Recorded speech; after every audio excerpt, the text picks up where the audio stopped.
The phone is quiet, not because you're lonely, but because you finally stopped being easy to talk to. In our last conversation, we talked about how your brain finally exhales when the noise stops. We talked about the energy cost of high social awareness. But there is a deeper truth we haven't touched yet, a truth about the parts of yourself you've spent years trying to protect. But here's the interesting part. As you start to heal, your circle doesn't just shrink, it goes through a silent audit.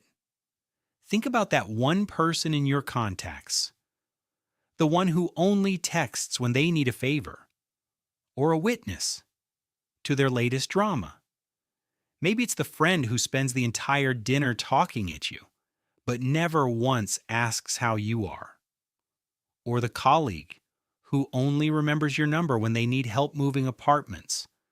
Or the relative who only calls when they're in crisis, but disappears when you need support. You used to reply in seconds. You used to nod through the small talk, even when your internal battery was at zero. You used to convince yourself that being available was the same as being loved. Now, you let the notification sit there. You aren't being mean. You're just tired of being an unpaid accountant for people who never check the balance. Psychologists call this social exchange theory. When a relationship becomes a transaction, where you do all the giving and they do all the taking, your nervous system eventually hits a button. The reject button. It's the same principle you see in workplaces. When one person keeps covering shifts, staying late, and picking up slack, eventually burnout isn't just physical, it's emotional. And in friendships, burnout looks like silence. Right now in America, the percentage of adults with zero close friends has quadrupled since 1990.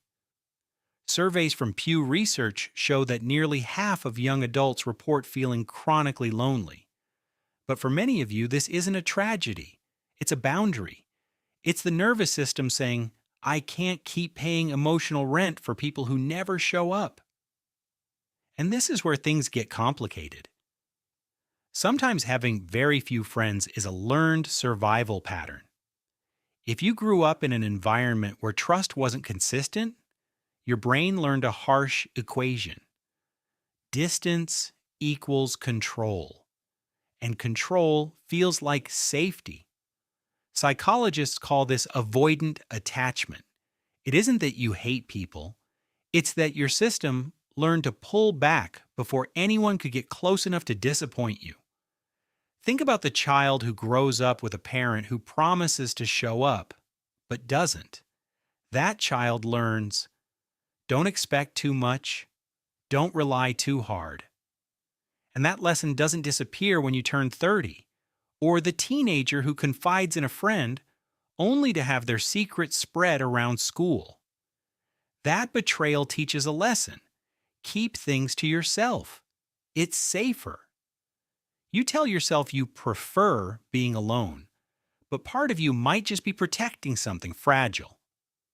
The fear of being fully known, and then left anyway. Your nervous system isn't rejecting connection, it is filtering danger. Choosing a small circle is an act of selective sociality. You're no longer performing for an audience. You are building a stable internal reference point. This doesn't mean you stop caring about people. It means you stop outsourcing your identity to them. It means you stop letting every silence feel like a verdict. It means you stop letting every compliment feel like oxygen.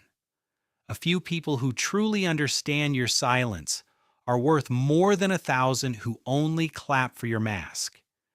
And if you've ever had that one friend who sits with you in quiet without needing to fill the air, you know exactly what I mean. It's the friend who notices when you're tired without you saying a word. It's the friend who doesn't need you to perform happiness to keep them comfortable. It's the friend who shows up, not because you're useful, but because you're you. That's why having very few friends can feel safer than you'd admit. Because in a world where everyone is performing, choosing not to perform is the most radical act of all. Because in a culture that tells you more is better, choosing less is sometimes the only way to survive. And maybe, just maybe, that quiet phone isn't proof of loneliness. It's proof of healing.